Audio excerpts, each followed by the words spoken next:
Tuhan firman-Mu ajaib, kekal meski gunung menghilang.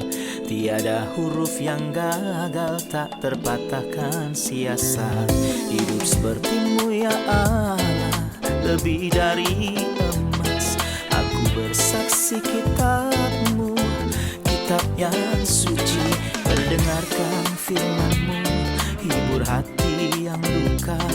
Terangilah langkahku kemanapun ku pergi. Biarkanlah firman-Mu berkuasa atasku. Ubahkanku, bebaskanku, ku mau menyenangkan-Mu. Tuhan firman-Mu ajaib, kekal meski gunung menghilang. Ubah dan bebaskan aku, mau menyenangkan-Mu. Shalom para pemirsa yang kami kasihi, kami menyambut Anda sekalian dimanapun Anda berada dalam episode yang terbaru program studi harian Semua Kitab Suci. Dalam studi ini kita telah sampai membahas kitab Kejadian, kitab pertama di dalam Alkitab, dan kita telah sampai pada bagian kedua pasal ke-18. Hari ini kita akan mulai dari ayat 16, kemudian mengupas keseluruhan pasal 19. Pertama-tama izinkanlah saya menyambut tamu kehormatan kita di studio, seorang hamba Tuhan, Saudara Yosef Riyad. Selamat datang Saudara Yosef. Halo Saudara Ayat. Juga para hadirin di studio, selamat datang. Saudara Yosef, waktu hari panas terik, kita berada pada bagian pertama pasal 18, kita akan melanjutkan ke waktu petang. Sebenarnya berbicara dari segi moral, Iya. karena ini berkaitan dengan dosa orang-orang Sodom. Iya. Dan keterlibatan Lot dengan Sodom yang hidup di tengah atmosfer yang rusak ini. Iya. Pasal ini juga berbicara penghukuman Allah atas dosa jahat ini, Betul. dosa orang-orang Sodom. Sebelum kita mulai membaca pasal ini, apa judul yang tepat untuk bagian ini? Judulnya jelas adalah Penghakiman Sodom dan Gomora, karena dosa homoseksualitas yang menjadi ciri khas mereka. Sayangnya saat ini ada yang mencoba melegalkan dosa ini atau mencari pembenaran untuk itu. Tapi Tuhan tetap bisa memberikan keselamatan kepada mereka yang melakukan dosa ini jika tidak penghakiman telah menanti mereka. Tuhan tidak mencari pembenaran bagi orang yang melakukan dosa. Tapi Tuhan memberinya keselamatan yang begitu besar, jadi jika dia merespon, berbahagialah dia. Jika dia menolak keselamatan Allah, penghakiman yang mengerikan menantinya. Baik, sekarang izinkan saya membaca dari ayat Tentu yang saja. ke-16. Lalu berangkatlah orang-orang itu dari situ dan memandang ke arah Sodom. Dan Abraham berjalan bersama-sama untuk mengantarkan mereka. Berpikirlah Tuhan, apakah aku akan menyembunyikan kepada Abraham apa yang hendak kulakukan? Bukankah Abraham akan menjadi bangsa yang besar dan berkuasa? Dan oleh dia segala bangsa di bumi akan mendapat berkat. Sebab aku telah memilih dia supaya diperintahkan kepada anak-anak dan keturunannya, supaya hidup menurut jalan Tuhan, dengan melakukan kebenaran dan keadilan, dan supaya Tuhan memenuhi kepada Abraham apa yang dijanjikan kepadanya. Berfirmanlah Tuhan, sesungguhnya banyak keluh kesah orang tentang Sodom dan Gomora, dan sesungguhnya sangat berat dosa-dosanya. Baiklah aku turun untuk melihat apakah benar-benar mereka telah berkelakuan seperti keluh kesah orang. Aku hendak mengetahuinya. Lalu berpalinglah orang-orang itu dari situ dan berjalan ke Sodom, tetapi Abraham masih tetap berdiri di hadapan Tuhan. Saya akan berhenti sejenak di kata-kata ini. Keinginan Tuhan untuk menunjukkan kepada Abraham apa yang dalam hatinya ingin dia lakukan. Ini adalah hal yang luar biasa yang dikatakan Allah tentang Abraham yang 3 kali dinyatakan sebagai sahabat Allah dalam Alkitab. Apakah aku akan menyembunyikan kepada Abraham apa yang hendak kulakukan ini? Sebenarnya Tuhan memberitahu Abraham apa yang akan terjadi di Sodom. Sama seperti Tuhan berbicara tentang kita sebagai sahabat-sahabatnya, Tuhan telah memberitahu kita semua yang akan Dia lakukan di dunia ini. Sebab hamba tidak tahu apa yang diperbuat oleh tuannya. Saya sangat sedih karena banyak pemimpin Kristen mengolok-olok hal ini dengan berkata, mengapa kita harus tahu tentang masa depan dunia? Jika Tuhan ingin beritahu saya tentang sesuatu, itu karena Dia mempercayai saya. Dia ingin memberitahu saya mengenai apa yang akan Dia lakukan dengan dunia ini. Apakah reaksi saya tidak ada urusan dengan masalah ini? Faktanya, seluruh kitab Wahyu memberitahu kita mengenai apa yang akan segera terjadi. Tapi mengapa Allah memberitahu kalau gereja tidak akan berada dalam kesusahan yang besar? Jawabannya adalah Allah tidak menyembunyikan apa yang akan dilakukannya, karena dia menganggap kita sebagai sahabatnya. Mari kita hormati dan hargai, kita berterima kasih kepada Allah karena memberitahu kita mengenai hal-hal ini. Benar. Bagaimana dengan tempat tinggal Abraham? Mengapa Tuhan bermaksud memberitahu Abraham? Mengapa Tuhan ingin memberitahu Abraham tentang tempat tinggalnya? Tuhan ingin memiliki umat dan memulai dengan tempat tinggal dari Abraham. Abraham sungguh-sungguh adalah orang yang benar. Kita juga melihat itu pada Ishak, Yakub, dan 12 bapa leluhur yang lain. Sebab aku telah memilih dia supaya diperintahkannya kepada anak-anaknya dan kepada keturunannya supaya tetap hidup menurut jalan yang ditunjukkan Tuhan dengan melakukan kebenaran dan keadilan. Ya, saya akan membaca ayat 20. Saya berharap Anda akan mengkoreksi saya jika saya salah membaca. Dikatakan, sesudah itu berfirmanlah Tuhan, sesungguhnya banyak keluh kesah orang tentang Sodom dan Gomora, dan sesungguhnya sangat berat dosa-dosanya. Bagaimana Alkitab menyebut apa yang terjadi di Sodom? Penyakitkah atau dosa? Orang yang menyatakan kalau homoseksual adalah suatu penyakit dan mencari-cari pembenarannya adalah orang yang malang. Padahal hakim segenap bumi menyatakan yang sebaliknya. Apa pentingnya perkataan manusia dengan perkataan hakim itu? Siapa yang akan menghakimi umat manusia? Apakah manusia yang ini atau yang itu atau Tuhan sendiri sang hakim segenap bumi? Tuhan tidak katakan bahwa homoseksual adalah penyakit tapi menyatakannya sebagai dosa dan kefasikan. Alkitab mengatakan, Alkitab mengatakan dalam surat 2 Petrus dan menjadikannya suatu peringatan untuk mereka yang hidup fasik di masa-masa kemudian.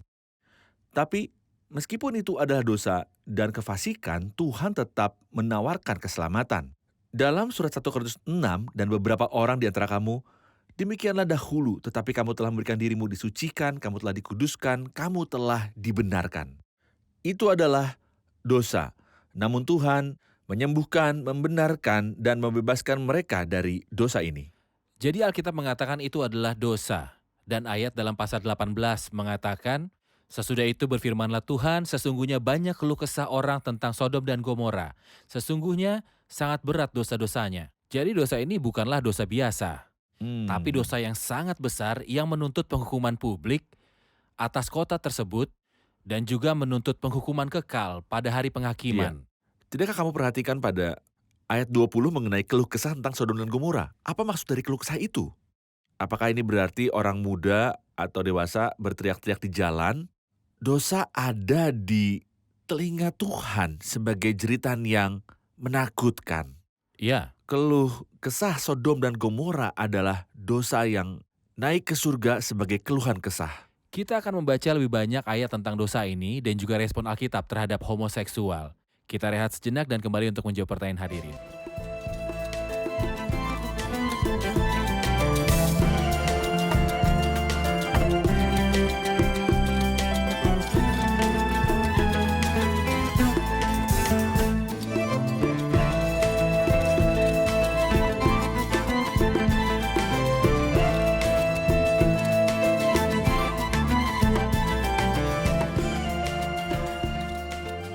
Ayat 21 menyatakan, baiklah aku melihat apakah mereka orang-orang yang berkeluh kesah atau tidak, aku mau tahu. Mengenai dua tindakan ini turun dan lihat, apakah Tuhan harus turun dan melihatnya sendiri? Silakan. Meskipun Tuhan mengetahui dosa sebelum itu terjadi, Tuhan tidak meminta pertanggungjawaban siapapun sampai dosanya menjadi jelas. Sebenarnya dalam kasus Sodom dan Gomora, mereka tertangkap basah ketika hendak melakukan kejahatan. Mereka ingin melakukan kejahatan mereka dengan para malaikat yang berada di dalam rumah Lot. Seperti yang akan kita lihat pada pasal 19, dan itulah sebabnya mereka tertangkap basah. Seolah-olah seseorang datang dan memberikan narkoba kepada petugas polisi yang berarti dia tertangkap basah dalam kejahatan tersebut. Tidak ada jalan keluar. Oleh karena itu, penghakiman yang sah dari Tuhan menimpa mereka. Hukuman yang pantas atas kesalahan mereka. Baik, kemudian Saudara Yosef mulai dari ayat 23, Abraham memulai doa syafaatnya untuk Sodom. Saya ingin mengetahui komentar Anda tentang dialog antara Tuhan dan Abraham. Bagaimana dia berbicara kepada Tuhan, apa yang Abraham minta kepada Tuhan, apa langkah yang diambil sampai kehancuran dari Sodom. Anda mungkin perhatikan bahwa Abraham berdoa syafaat. Mengapa dia berdoa syafaat? Dia memikirkan Lot, keponakannya. Seperti yang kami sebutkan sebelumnya pada episode sebelumnya. Abraham menyelamatkan Lot 2 kali, sekali menggunakan pedang dan sekali menggunakan permohonan dan doa. Pada kesempatan itu dia berdoa syafaat bagi Lot. Bagaimana sekiranya ada 50 orang benar dalam kota itu? Tapi kenyataannya dia hanya memikirkan Lot. Hanya Lot. Hingga jumlahnya mencapai 10 orang, ada yang mengatakan bahwa perhitungan berhenti pada 10 orang karena Lot tambah istrinya, tambah ketiga anak perempuannya dan suami sama dengan 6, tambah 2 sama dengan 8. Plus 2 anak perempuannya yang belum kawin, jadi jumlahnya sama dengan 10. Setidaknya jika tidak ada orang yang benar di Sodom, tapi hanya yang ada di rumah Lot, jumlahnya akan ada 10 orang. Jadi Abraham berhenti pada 10 orang, ternyata hanya ada 1 orang yang benar, yaitu Lot. Seperti yang akan kita lihat dalam pasal 19 bahwa Tuhan mengingat Abraham dan membawa Lot keluar. Mengapa Allah menyelamatkan Lot? Sahabat dan juga kekasih Tuhan. Iya. Abraham adalah sahabat Allah, bahwa Tuhan tahu menyelamatkan orang-orang salah dari pencobaan dan tahu menyimpan orang-orang jahat untuk disiksa pada hari penghakiman. Abraham berpikir ada keadilan dalam manusia, bahkan tidak pada Lot, seperti Lot yang terus-menerus menderita oleh cara hidup orang-orang yang tak mengenal hukum. Tapi Kristus sebagai yang adil bisa menjadi pengantara. Kita mempunyai seorang pengantara pada Bapa, yaitu Yesus Kristus Sang Adil. Dan ia adalah pendamaian untuk segala dosa kita, dan bukan untuk dosa, tapi juga dosa seluruh dunia. Ketika kita berbicara tentang satu-satunya cara doa syafaat dan keselamatan, Ya, dan konsep bahwa tidak ada pendoa syafaat selain, ya. Dia, yaitu Kristus dalam kemuliaannya, berada di sana untuk miliknya, menjadi pengantara bagi kita dengan Bapa. Iya. Beberapa orang berkata bahwa doa syafaat dari manusia ke manusia diperbolehkan, khususnya doa syafaat dari mereka yang sudah mati bagi yang masih hidup. Dan menurut mereka, ini dibuktikan dari doa syafaat dari Abraham bagi Lot. Benarkah itu? Pertama-tama kita tidak dapat menerapkan kejadian ini pada doa syafaat orang mati karena Abraham masih hidup. Dalam pengertian inilah orang percaya berdoa satu sama lainnya. Iya. Yang mana itu merupakan hal baik. Ketika seseorang jatuh dalam pencobaan, saya harus berdoa untuknya. Jika ada yang sakit, saya akan berdoa untuknya. Dia akan berdoa untuk saya. Itu adalah sesuatu yang baik bagi orang percaya yang masih hidup di bumi ini untuk dapat saling mendoakan. Tapi tidak ada bukti sama sekali tentang meminta mereka yang mati untuk berdoa syafaat bagi kita.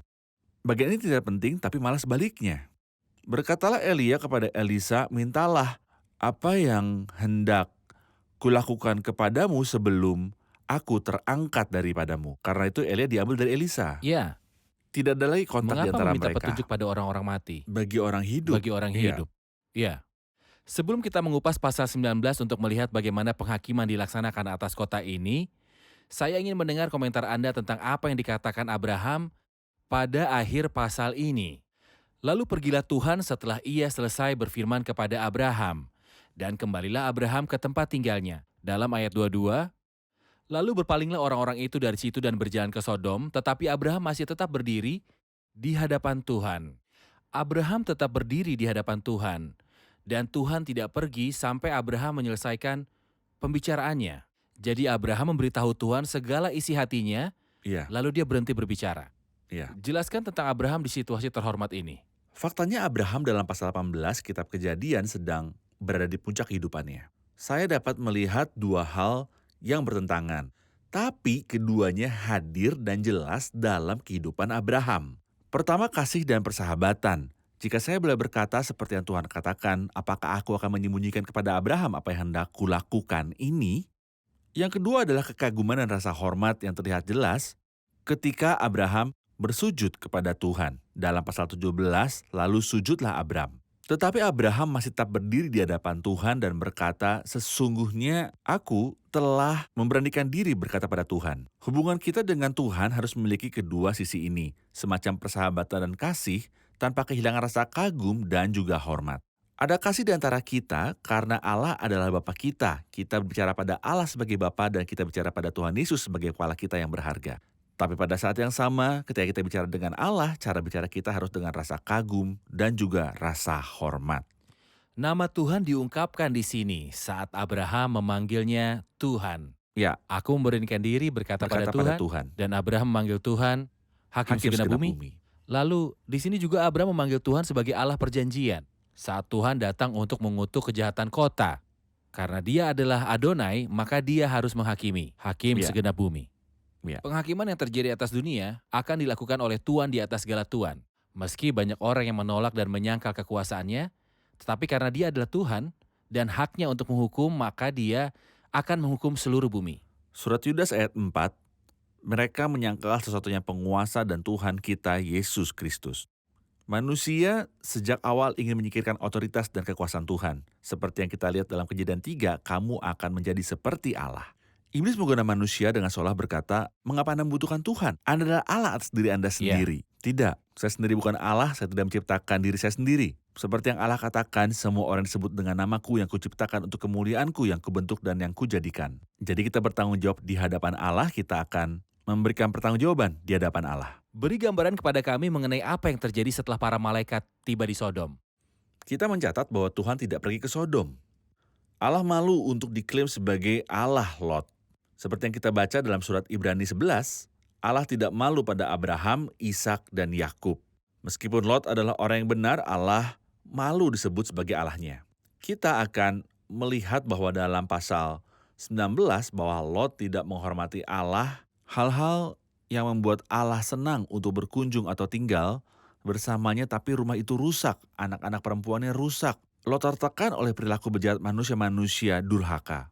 Oleh karena itu Allah tidak pergi sendiri tapi mengutus kedua malaikat itu. Meskipun Lot meminta mereka untuk menyingkir ke rumahnya, mereka tidak segera menerima keramahannya. Para malaikat menolak seperti yang dikatakan Alkitab. Kejadian itu terjadi pada waktu petang. Iya, pada waktu petang. Sedangkan pasal 18 hari panas Iya, terik. pada waktu hari panas Itu terik. adalah moral waktu hari panas dan moral waktu petang. Iya, benar. Ya, Dalam ayat 3, tapi karena ia sangat mendesak mereka masuk ke dalam rumahnya. Tapi mereka tidak senang memasuki rumah seperti rumah Lot. Jelas rumah itu tidak teratur. Saya tidak bermaksud menyatakan rumah itu tidak teratur secara penampilan, tapi secara rohani dan moral. Ini terlihat jelas pada istri dan anak-anak perempuannya. apalagi kita tidak melihat istrinya berlaku ramah seperti Tepat Sarai. sekali. Ya, Tepat. Kemudian kita melihat bahwa istrinya berubah menjadi tiang garam. Dan kedua anak perempuan yang Anda tahu mempermalukan ayah mereka. bagaimana kerusakan masyarakat Sodom muncul saat berurusan dengan para malaikat? Mereka ingin melakukan kejahatan kepada malaikat-malaikat itu. Seperti yang saya katakan sebelumnya bahwa orang Sodom tertangkap basah melakukan kejahatannya. Allah berkata, baiklah aku turun untuk melihat. Apakah benar-benar mereka telah berkelakuan seperti keluh kesah orang yang telah sampai padaku? Allah ingin beri mereka kesempatan. Sebenarnya itu adalah kesempatan terakhir mereka, tapi mereka tidak menyadarinya. Sama seperti pada hari-hari air bah, mereka tidak menyadari bahwa ini adalah kesempatan terakhir mereka. Saya ingin memberitahu para pemirsa bahwa hari ini mungkin adalah kesempatan terakhir Anda. Entah karena ini akhir hidup Anda atau karena kedatangan Kristus. Ini adalah hari terakhir, kesempatan terakhir. Jadi mengapa Anda menunda? Mengapa Anda tidak lekas mencari Tuhan? Baik, kita akan kembali untuk menjawab pertanyaan dari hadirin.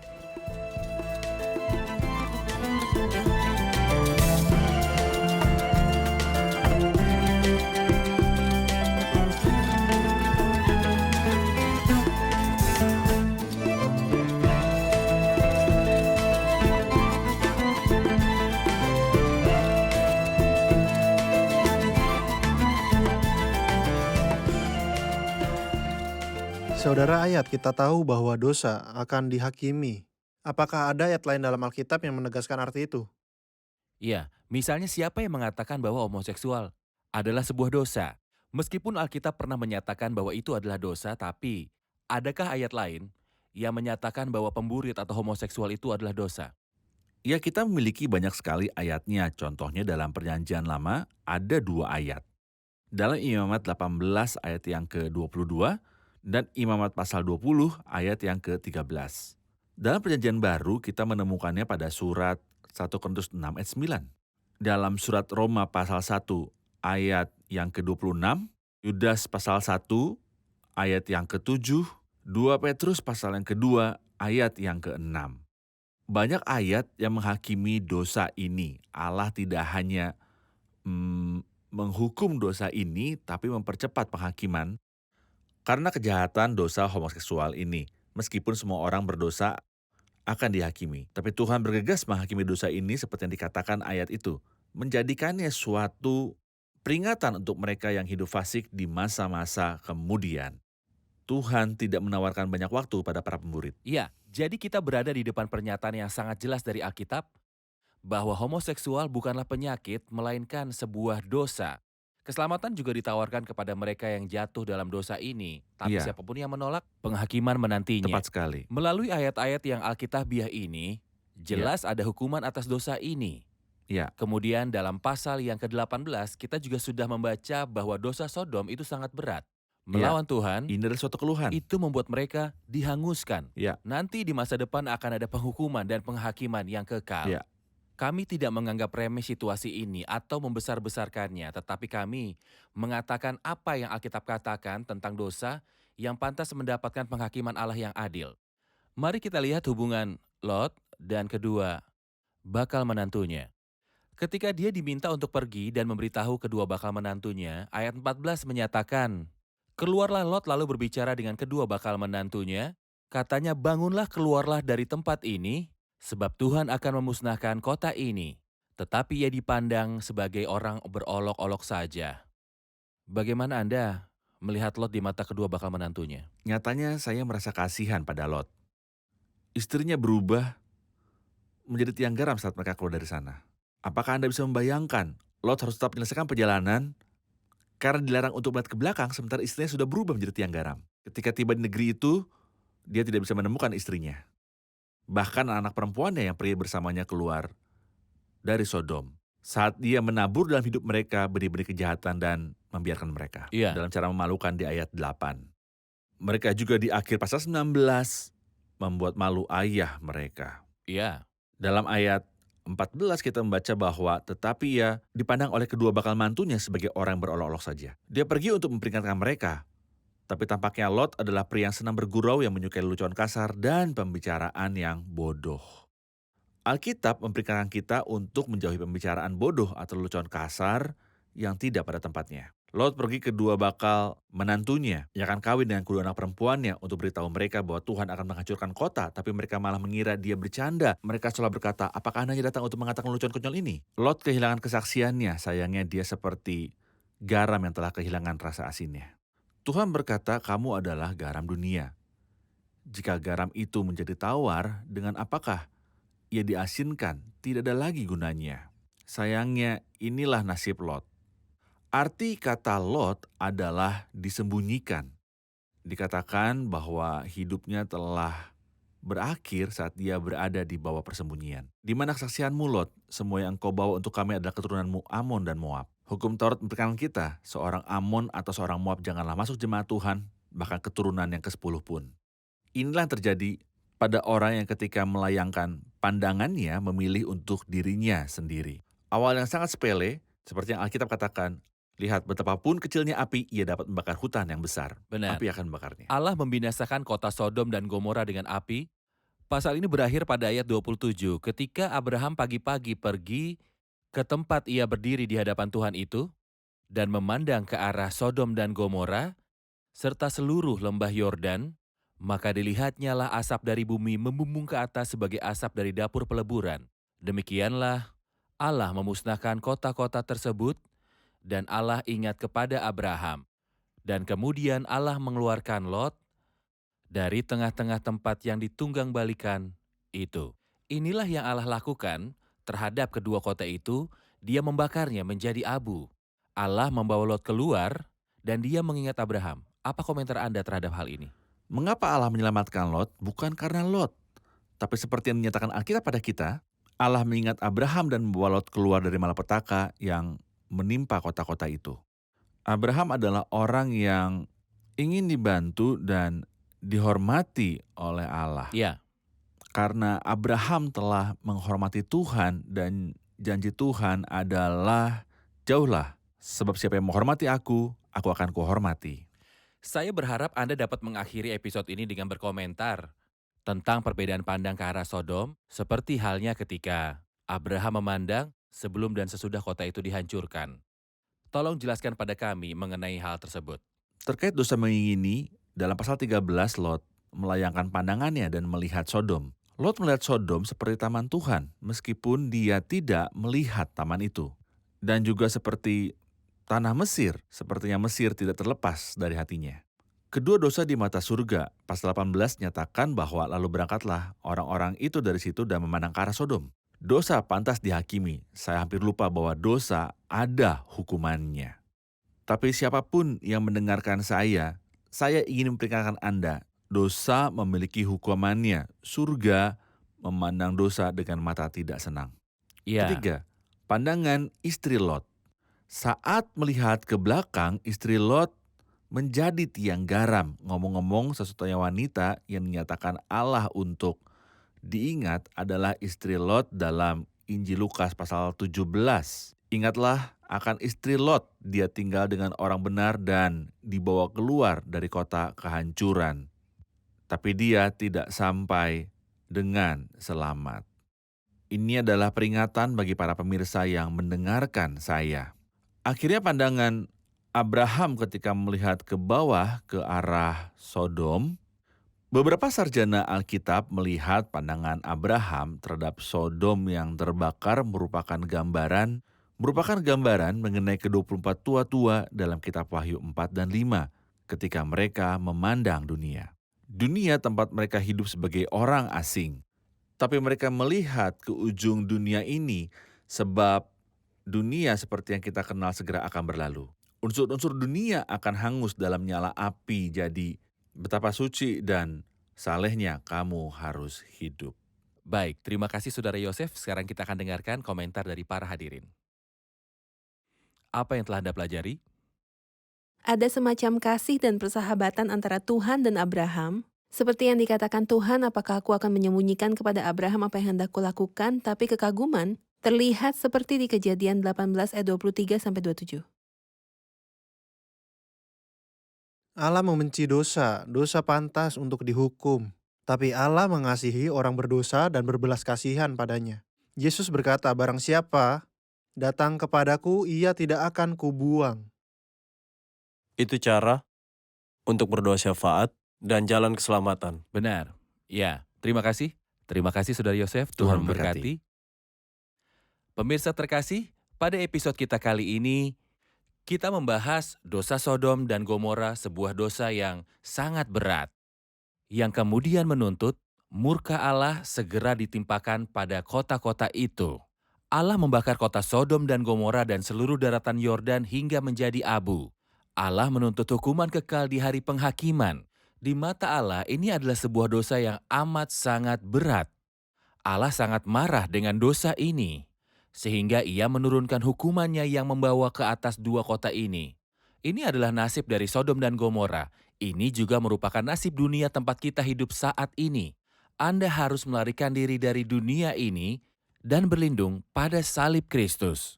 Untuk keselamatan tidak ada di dalam siapapun kecuali Yesus. Tuhan menyertai.